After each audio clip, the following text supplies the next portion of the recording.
Succession is not necessarily you exited the business, you're done. Succession takes time, and if it's not built into how you run your firm, there's going to be some consequences of that. You're assuming you already know who that successor should be.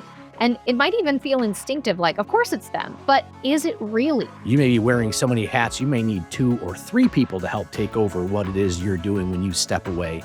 Welcome to the Total Succession Show. I'm your host, Tyson Ray, joined by Kim Cochenour. We're glad you're here. Subscribe at totalsuccession.com/podcast and let each episode guide you closer to a confident, well-planned exit. Today's conversation just might be the nudge you need to start preparing for what's next. Welcome back to the Total Succession Show. Today we are having a conversation I think most founders don't really want to have, but we need to. So that's why we're bringing it to you. When it comes to naming a successor, most founders who have a team around them assume they know who that successor should be.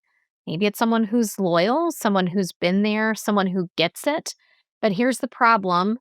Being familiar doesn't mean that they are ready, and being loyal doesn't mean that they are capable of leading your practice into the next chapter.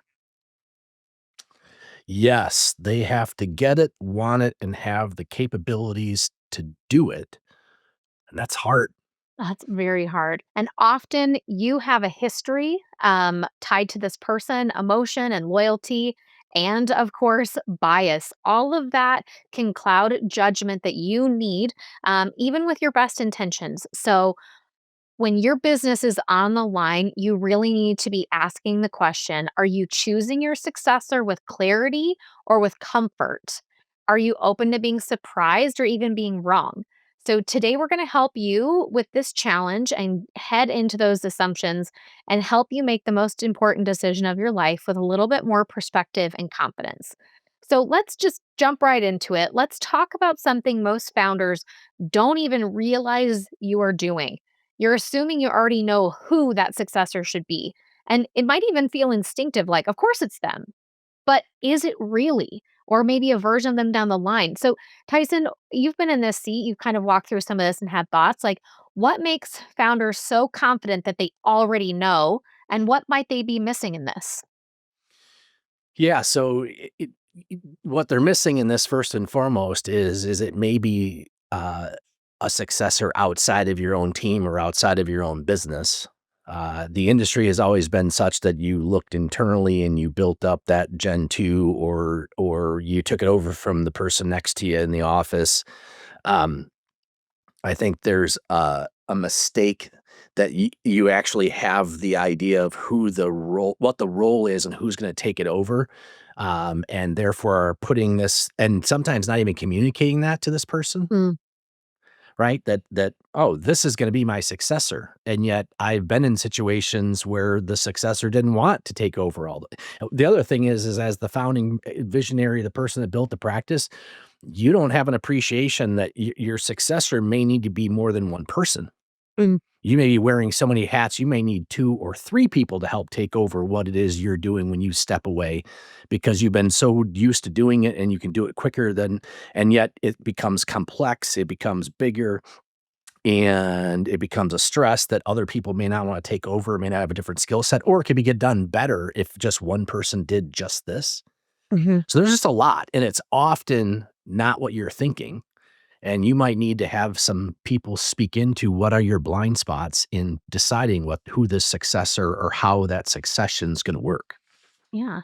And don't want to be confusing performance with actual leadership potential, because those are 2 very different things. So you might have the right person, or they have the right skill set and vision, but they might be overlooked because they're not that high performance person. I'm at dinner and I'm talking to one of my friends that I've known for 27 years in the business, and he's talking about, oh yeah, my successor, he's doing really good. He's building that book of business, all this other stuff. And it's just like, your successor probably isn't the one building a book of business because they're going to have their own clients to deal with, or you're helping them have these responsibilities. How are they going to take over all of yours? Mm. Mhm. The old adage of here, I'm going to replace myself with a new rainmaker to go and take it to another level is probably not what's probably needed as much as the caretaker or care for all that you are already doing to free you up and do other things. And yes, maybe there's other people that are growing their own books of business, but a lot of times it's not what you did in the past that you need to replace, or it's not even maybe what you're doing now. It's what's going to be needed in the next 5 to 10 years to make sure Mm. those clients' interests are looked after and the firm can run and the people are happy and you can be proud of what you did. Yeah. And so it's It's a like you're lot. kind of it's not based on that one thing. So it's kind of like we're going to stop and we're going to think through and ask yourself, are you choosing this person based on comfort because they're already there? Are they the right person that has the capacity for it? And if you're trying not to rely on your gut, what are some of the filters that you can use to kind of put onto this process? So you need to have perspective and you need to have multiple kinds of perspective. And it's kind of how you should be looking at your business in lots of different ways, but if you're looking at your successor, you have to look at it from lots of different viewpoints, and Tyson, you touched on this a little bit earlier. So, if the founder wants to challenge their own assumptions about finding their own bias in this succession conversation, what are some moves or how have you kind of started to shift your own thinking in that process? Think, but you said you talked on a little bit of it before. It's like get it, want it, have the capacity to do it. Like how do you even get there? Yeah, one, you have to get out of your own head because you're not going to be able to solve this by yourself. And often having a consultant or a coach or even a peer that is outside of your business and outside of your centers of influence to basically dialogue with, to speak into, help you see what you're not seeing, Mm, is a part of it. And as you're starting to crystallize, is it internal? Is it external? Who's this successor internal? Maybe I'm turning it over to. What's the buy-in from the team? Who are the other leaders in the team that now have to come up underneath or align with the person is the team helping you choose this? Or are you bestowing upon somebody, hoping the rest of the team is going to honor that when you're no longer there?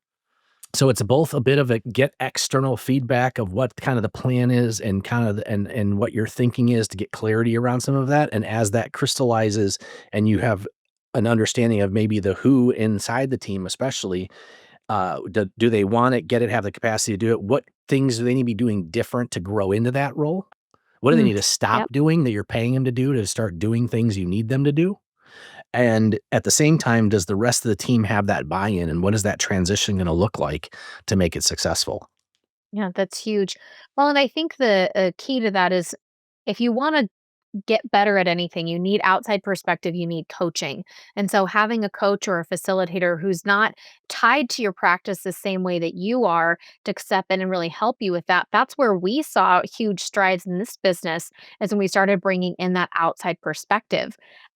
But Tyson, I think something that often doesn't get addressed or it's the elephant in the room is the idea of giving up control.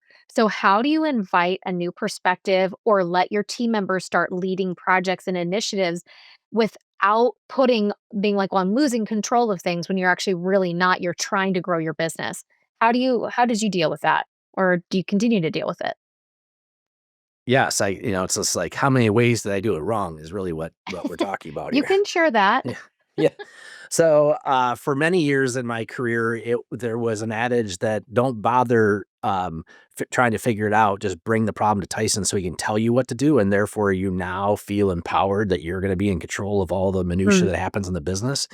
And the problem with that is then everything bubbles up to the top and then rolls back down, and you don't create independent team members to go and execute things, especially if there are things you don't want anymore. mm, And so sometimes it's coming up with a system of a feedback loop that I was finding I had this feedback loop that was constantly coming back with everything. And they just said, don't bother, just get Tyson's input. He'll just tell you how he wants it done. Well, I didn't want to do that anymore. So then it was becoming, explaining or clarifying expectations of, I want you to do this and then get back to me at this point. I want you to do this and just tell me when it's done. I want you to do this and don't tell me, just take care of it. I don't want to hear about it again. As a way of starting to empower team members to see who can do what, because a saying that I was told years ago that I believe is very wise is that team members can only be successful to the extent they're allowed to fail. Mm. And if you're listening to this and you're the founding partner, you've failed so many times to figure out how to do it right, that these other people aren't getting that education if you're just telling them and they're not experiencing or taking things to another level, or maybe there's a better way to do something, but because this is how you've always done it, it's not going to change. And the growth we've had in our firm is when we started hiring people and giving them the opportunity to screw things up. And Mhm. and yet in failing, there's more succeeding than failing. So all of a sudden, we're really not failing. We're actually growing and we're doing different things and doing them better. So feedback loop of expectations and stop having to be the person that has to rubber stamp everything is one thing. Mm. Another thing is just being really honest with yourself of I believe we all have energy, like the Energizer Bunny, right? And the battery is positive or negative. So it's either negative energy, it just sucks the life out of you when you're doing it. You don't like it. You put it off, you procrastinate. You just hate it. And then there's other things you could just do and it's all you could do and it just gives you energy. And if you can identify or have your team help you identify, hey, you really don't like doing this. Mhm. Okay, that starts becoming some of the things to again delegate away or to turn it over to a successor to start handling, to see how they do, to be there to help. I say fail, it's like make mistakes is probably a better word. But the idea being is that what does that do for you? What does that look, how does that change your perspective of what succession is? Do you really want to exit the business or you rather just do the stuff that you love in the business for a while? Um, but I think too many advisors make all or nothing decisions almost in distress and then are surprised at the consequences that their team wasn't ready to take it over. They can't exit the business. There's too many mistakes being made because you didn't have enough uh, trial and error. You didn't have enough time to delegate this thing away. And that's the biggest thing is that succession takes time. And if you're not doing it, if it's not built into how you run your firm, there's gonna be some consequences of that when you finally want to be done. Yeah.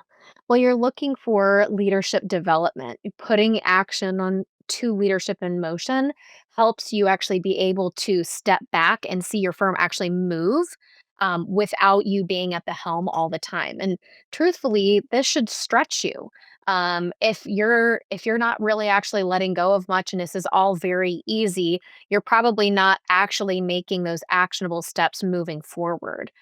So, Tyson, I think it's important to help bring this back to the space framework for a minute because choosing a successor is part of the preparation strategy. And there's a lot of different ways that it's kind of deep down into the prepare phase of the space framework. So for those of you who might not know this. So prepare is about setting the stage, aligning your vision and your people and your systems. You need clarity on what the future roles demand, not just what you have right now. And it's a selection process that should be transparent, tested, and documented. So you're really putting a lot of work into this. Or you're hiring somebody to put a lot of work into it for you. They, 'Cause okay, if we got to prepare, we've seen what we're going to wanna do, and in the we see what that, is to now start preparing for that, and one of the comments I wanna make about, developing leaders is, first, it's realizing leaders aren't often the ones that are having the titles. Leaders lead. I just told my son the other day, it's like, you wanna be the captain of the team, be the leader of the team, and you'll become the captain. You don't get to be the captain and then start leading. Mhm. Um, and so when you can start identifying people in your office that are taking the lead on things, taking initiative on things, are seeking to create best practices, uh, you know, and they may not be who you expect, like Kim, the stay-at-home mom that started working part-time at the reception desk. And all of a sudden I'm like, gosh, she just picks up stuff and runs with it. And it's like, this is interesting. Mm. Uh, that preparing is problem solving in some regards. It's also giving yourself the ability to be wrong. Mm. Because I went through 3 COOs before I realized, wait, Kim's doing the job that the CEOs that were here that were hired with the title were doing. Um, preparing is Preparing is also allowing yourself that as you're preparing, you might start seeing things differently. You might be going back and forth between this is what I saw, but as I'm preparing, I actually see this differently now, and allowing yourself to adjust, giving yourself the space and the flexibility to adjust. That may change what you saw because as you have more information, you can make better decisions. Mhm. Um, Preparing, one of the ways to prepare, and you want to like basically take yourself through a a wonderful perspective, is to go take all your legal documents to the attorney that drafted them, or pick another attorney and say, "I'm selling my business. How's it work?" Mm. Yep. Because they're going to come back and basically tell you what's in your documents that work or doesn't work. I'd suggest you work with somebody that has an expert in the securities industry, because that's a different can of worms that most attorneys don't understand the legalities of things and what are the documents that are needed. And are you preparing the legal structure? Are you preparing the incentives to keep the key employees in place, and how they get to participate, or how they get to celebrate what this eventual monetization of the practice, can they be retained? Those types of Yeah. things are things we need to be preparing for. And are we preparing ourselves for how we're going to communicate this to the client? Mm. And are we preparing ourselves in such a time, and this is what we've been doing for years, that we have other associates than the lead advisors in the meeting, so the client is building a relationship over time that can be naturally turned over, instead of they get an announcement and all of a sudden, here we go. We're now at XYZ, or I'm done and so is in charge. That can be, your clients don't deserve that disruption. Mhm. And are you preparing for that? Uh And the hard part is that the urgent crowd's out the important, and especially if you get energized from the client service side of things, or the relational part of this business, it it medicates you so much in positive ways, you don't do any of the work you need to figure out what that exit looks like. Well, and part of it is you might assume as the founder that everyone knows the plan. You might not have even shared this with your team, with your partners, including the clients too. It's like, so people, your team that you might be growing, or the people you want to bring onto your team, might not want to wait around if they don't know that there's something in place as part of your prepare stage for knowing what's for there in the future. So part of it is truthfully around communication. Having the right person in the right seat is key. But if you're not showing the why to the team that you have to help invite them to the buy-in of the future, you might be surprised on the other side of that when you're ready to go make that transition and you don't have a team rallying behind you in it because you didn't even loop them into the conversation in advance. So it's a great way to protect your business, to keep those key employees in place who are in alignment with where you want to go. Yeah, and I think, the way I would communicate that is part of preparing is to understand how that message needs to be rolled out. And quite frankly, you almost have to admit to yourself too, if you're really honest, is like, do you even have a plan? Like, are you not communicating it because you have no idea what you're going to do or how it's going to go, and you're not wanting to accept that or even think about that right now? And you should. Because when you get to the point that now you are communicating at the team level what the plan is, you've prepared all the things or have now had spoken into you that need to be done, and part of communicating now the plan is part of acting. Yeah. It's the Yeah. next step in that space framework. Yeah. So if you're feeling unsure about who should lead your business one day, you are actually not alone. But it's doing nothing is still a decision for your practice. And it's one that leaves too much a chance for your family and for your clients and the team. So, succession is about defining what your practice needs to thrive after you and be willing to let the right person to grow into that position. Again, succession is not necessarily you exited the business, you're done. It is the successful plan. Succession is creating a successful plan that if that happened, because none of us are guaranteed tomorrow, that if that happened, the team knows what to do to care for the people that expect you to have that succession plan. Yeah. So, here's the challenge for you for this week. Ask two people you trust. Who do you think could lead this business without me? And then listen to them. Actually, not to validate your choice, but to learn the perspective of what others see. It may surprise you or it may confirm what you've already felt, but either way, it'll help bring some clarity. Tyson, what do you want to leave the listeners with today? Yeah, and if you're just getting started in this, I would take that one step further. It's ask some outside for some outside feedback and maybe and test the internal waters of, okay, who are the people internally that could do it? And if there aren't any internally, or even if there are, what are some external options? Because Yeah, it's not an either or. Sometimes it's a both correct. and to find what your best succession plan can be. Yeah, yeah. There's a lot of value in both of those options. So, everyone, thanks for listening, and we'll be back soon with more conversations like this. These conversations are designed to support your next move, however close or far it may be. Tap subscribe and let each episode guide you closer to a confident, well-planned exit. I've wrestled with these things myself, and that's exactly why I created something to help you do it with less stress and more direction. My book, Total Succession, is now available on Amazon. Inside, I break the process down into 5 clear steps to help you exit on your terms with confidence, full compensation, and your client's best interests at heart. You can also visit totalsuccession.com/podcast to download a free starter guide that walks you through my SPACE framework: see, prepare, act, commit, exit. Remember, you only exit your business once. Create the space to do it well. Thanks for listening. Until next time.